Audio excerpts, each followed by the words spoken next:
Assalamualaikum warahmatullahi wabarakatuh. Perkenalkan saya Nur Afia dari PG PAUD semester 2. Di sini saya akan melakukan tugas 3 tentang penanganan anak berkebutuhan khusus dengan judul kekerasan orang tua terhadap anak.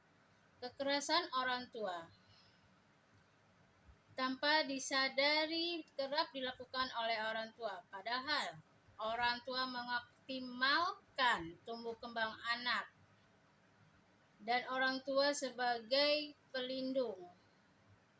Tetapi lebih menyedihkan lagi, dari sebuah survei mengungkapkan bahwa orang tua perempuan atau ibu 60% lebih sering melakukan kekerasan terhadap anak dibandingi orang tua laki-laki atau ayah.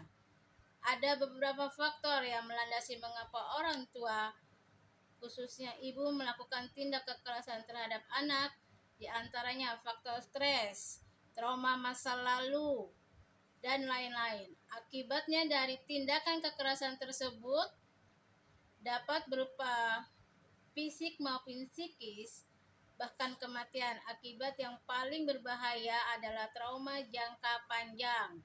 Di antaranya 1.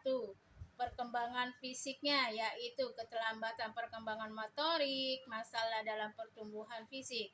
Yang kedua, perkembangan kognitifnya, yaitu dapat berakibat rendahnya IQ-nya anak. Yang ketiga, perkembangan sosial emosional, yaitu depresi, kesulitan membina hubungan antara teman, rendahnya rasa percaya diri, kenakalan remaja, bunuh diri, penggunaan obat terlarang, bahkan gangguan mental.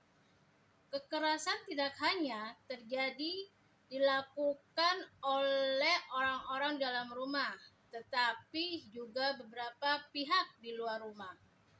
Jenis-jenis kekerasan pada anak diantaranya kekerasan fisik.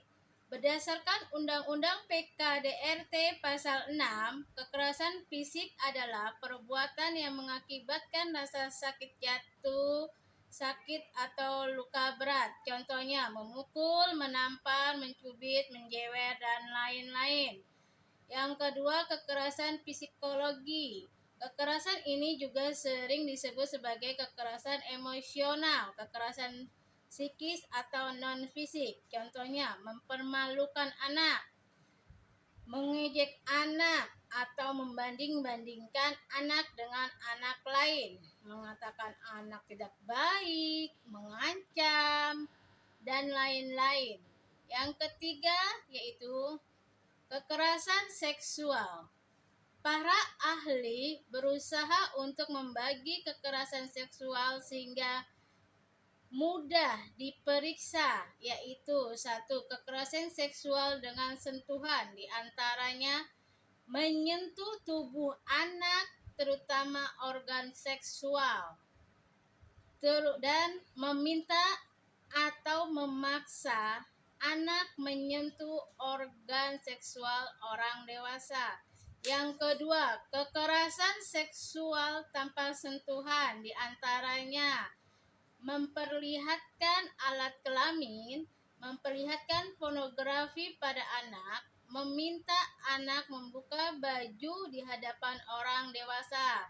Yang ketiga, eksploitasi seksual, di antaranya melibatkan anak pada bidang prostitusi, menggunakan anak pada film atau foto pornografi.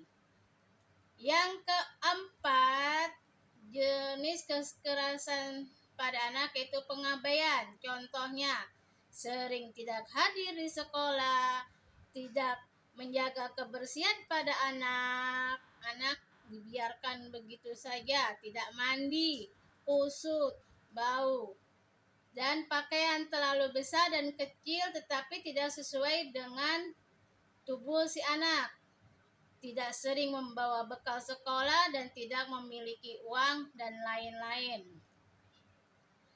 Jadi kita sebagai orang tua harus lebih ketat dalam mendisiplinkan anak, terutama dalam pergaulan.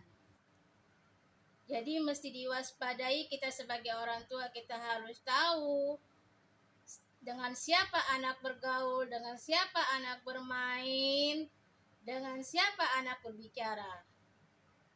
Supaya terhindar dari kekerasan-kekerasan yang tadi saya sebutkan. Mungkin hanya ini yang saya sampaikan. Jika ada kesalahan dalam video ini, mohon dimaafkan. Wassalamualaikum warahmatullahi wabarakatuh.